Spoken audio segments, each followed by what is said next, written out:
Hello, welcome to SPL Mixing. My name is Daniel Jason Booth. If you didn't catch last week's video upload, we actually started a mixing contest, and since then we've actually picked up a few sponsors, which is awesome. So we've got Indie Drums offering some drum samples, which I think they work with Trigger and Drumagog, and you get a choice of either. We've got TrackBits. Basically, TrackBits is a client feedback system, 12 months of the gold one, which I think is the middle tier. So you've got free, gold and platinum. You'll also remember that I did reviews for Smart Reverb and Smart Comp, and Sonible has stepped up and thrown those into the prize pool, which is awesome. We've also got Izotope, who have put in RX8 Advanced and the brand new Neo Verb, which is like an AI reverb. So yeah, awesome. Oh, now one thing I should mention, and this hasn't been announced yet as far as I'm aware anywhere else, is that Izotope is actually going to be starting a subscription model. It's going to be $25 a month and you get every single plugin. So you don't have to spend thousands of dollars on individual plugins. You can get all of them on subscription for $25 a month, which is great. And I'm sure that will include updates. Also, you get some coaching sessions with me one-on-one, and that goes for both the winner and there's a random selection. So basically anyone can win that who's not in the top 3. The other news, of course, is that Simon Morrow is coming on as a co-judge. It's going to be good. I'm expecting quite a few entrants now, so it's going to be good to have Simon on board for that. And of course, Simon is he's my go-to mastering engineer. So if you want something mastered, go talk to Simon. He's also the TrackBits inventor. So amazing stuff there. Without further ado, let's get into what I said I was going to do last week, which is get into some mixing prep for this song so I can show you guys how I would approach the mixing prep side. Entries close by March the 21st, I believe, and you have to sign up through Facebook. Details in the description. Let's get into the mix prep. What I've done is I've got all my tracks feed into this trim bus. Okay, and then I've got the mix bus. So they're pretty much every single mix. This is my standard setup. It's been modified a little bit over the years, but this is the basic idea. Everything in the mix gets sent here. So this here is the mix bus. Then it goes from there out to the speakers, and it also goes out to the print track, which is via the fades. And the whole idea behind this, if you want to put in fades post compression, you can do it here before you actually commit it to there. And that's just affecting the print track because it's feeding through that. Okay, and then you print your mix there. I've also got the reference. It looks like it's super loud, but it's not. It's just the expansion of the waveform. I will reference that through a different set of outputs. So on outputs 5 and 6 will be that mix. That's basically it. Otherwise, I moved the bass from where it was, which was number 8, just up next to the kick. Been doing a bit of editing. We'll get to that. The tracks are all colored, and that's really important because I like to be able to see what's what at a glance. So blues, drums, bass is red. Guitars are green. Hammond or piano are going to be a pinky, purpley color. Lead vocals are going to be that color. Backing vocals actually need to be maybe something like that. The clips typically take on the same color. So if I'm in the edit window, I can see what is what as well. And you'll see here I've got my memory locations already set up. Basically, I can go to the in. Hey, he got this in. So markers there, and you also see that I've got other things. That's what we're going to look at today. So we've got click. If I double click that, it doesn't give me information on that particular one. But if I zoom in, okay, and what I've done is I've taken something out of the lead vocal here. There's a click of some description in this region. For this particular task, I would actually go to RX. Okay, so let's have a listen to that.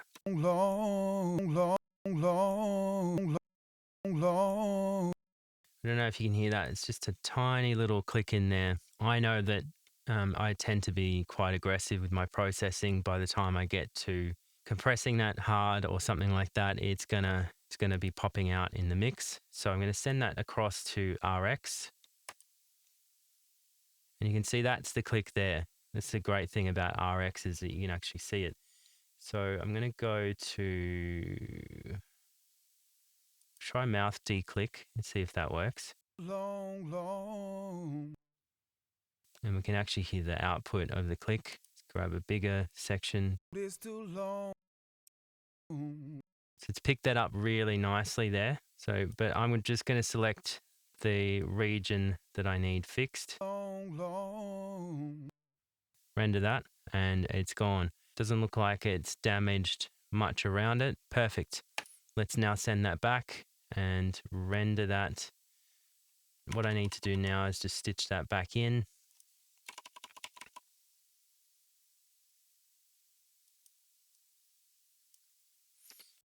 Great. All right. So we can delete that now. That's fixed. And I'm just going to change the color. We'll mark that as having been fixed. The next thing, and of course you can fix these things too. You just have to look at this ruler at the top. So what have we got here? We've got a noise, and it looks like I've marked it as the chorus lead vocals. Bit crunchy or something. Okay, so once again, I'm going to send that to RX. Declick. It's a little bit brutal. So I'm just going to do it on that particular part. And that's got rid of it. Send it back, process, and I'm going to do the same thing to this one. Cool. We'll render that. Put in some crossfades here. Let's look at what else we've got. So some of these things I'm going to fix with RX. Some of them I'm just going to do the traditional way. What have we got here? Got a click somewhere in this track. So the backing vocal. Yeah, not sure what that is. That definitely needs RX. So that's the culprit there. It's made it better. I might try different algorithm. Make that a little bit wider. Maybe another application. Cool, that's done it. And we just need to clean that up. Fix this edit. Beautiful, done. Next, what have we got? So we've got a pop somewhere here, which I'd say would be in the lead vocal, plosive. We could use RX. There is a deplosive module in there. For this particular plosive, I'm going to actually use my traditional method, which is EQ. Pretty sure RX does something similar to this. Removing the bottom end for that plosive. So that's gone. Much better. Next, we've got a noise on one of these tracks. Looks like it's the lead vocal double. Bit crap. So for this, I think I'm going to try and draw the sucker out. So I think it's these here. Actually, let's get on to the... It's that. So yeah, let's draw those out. Make it big so you can see what we're doing. Something like this. It should get rid of it. Depends on what came before, I guess. So yeah, that looks pretty good. A little bit rough. Let's see if that did the trick. What does it sound like in context? Now, at the end of the day, it is a vocal double, so I could probably chop that off if I'm honest and get away with it. Diving in the low, diving in. So that's probably the easiest solution, is just to blend that in. How does that sound? Diving in the low, diving in the low, diving in the low. Yeah, I think that's going to be the best option. Sometimes just the old mute button or mute region or delete gets the job done. Let's move on to the next one. We've got an artifact here. It looks like it's on this track. Yeah, that's going to be tricky. Going to once again go to RX. I did use vocal align, and sometimes it puts little artifacts in there. So I think that's it there.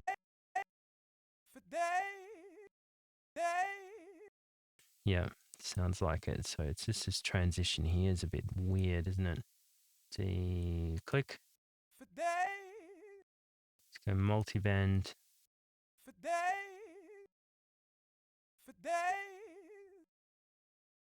Make it even wider. In fact, I'll make that selection a bit wider.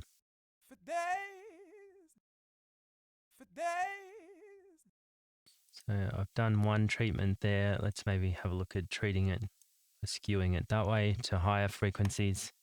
Or we try a different tool, decrackle. That sounds better. Now, it's a little bit of an artifact still, but it's much better than what it was. We'll render that.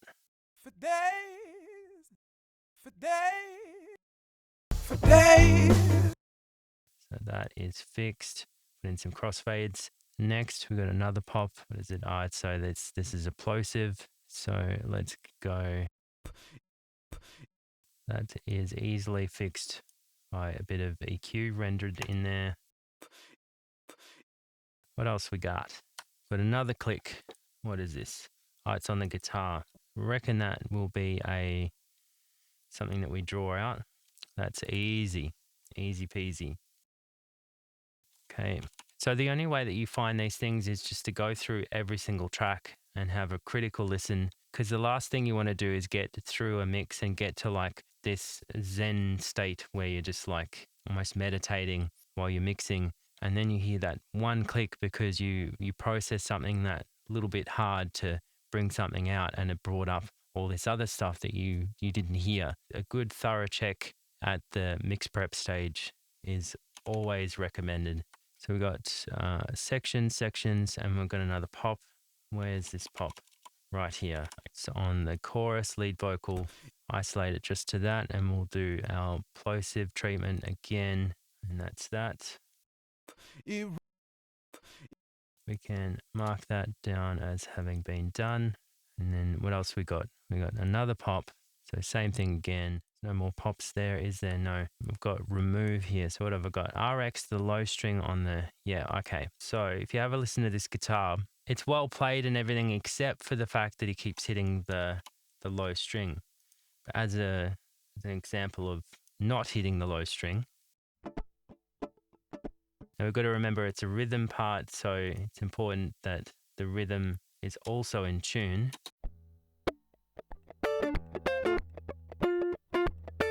That guitar, you can hear him hitting the low string, and the low string is actually not in tune with what's going on.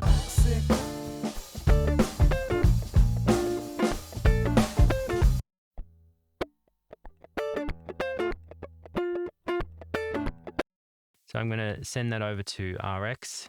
It may not be repairable, but at the very least, I can see what his intended notes were just by looking at the waveform. So basically everything below there.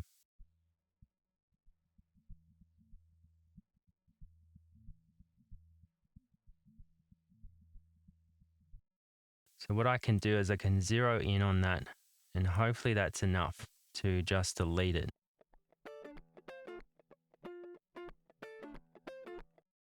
I might even just delete that.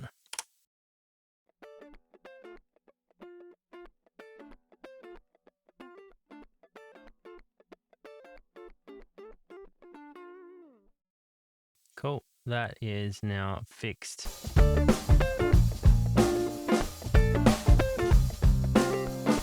That's all the noise and stuff out of the way, but I just wanted to explain also what I've done is with the vocals and a lot of the other tracks, I've just deleted some of the stuff. So the vocals, the lead vocals in particular, they had some headphone bleed. Let's see if we can find some.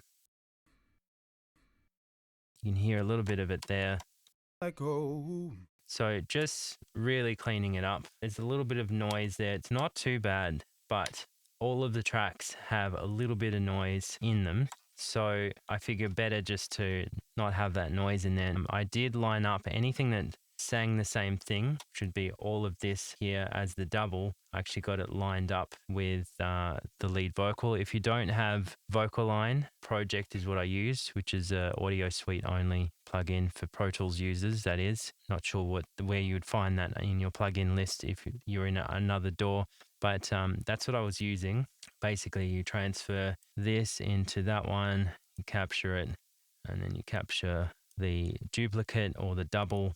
Okay, and then it tries to match it to the original rhythm of the other take. That's just something I did because I wanted it to be a lot tighter than what it was. You'll see why when I get to mixing. Something I did to basically every single double. The harmonies, any harmonies that are going together, sung with the lead vocals. And I don't have any before and afters, but you've got the original tracks. Here's what I've come up with. For days, daylight for days. So very tight. Tighten them up quite a bit. It got this in his bones, got this in his cellular, muscular, challenging grain to come up. We'll leave it there for now, and I'll see you in the next video where I'll cover a bit more stuff. I'll see you then.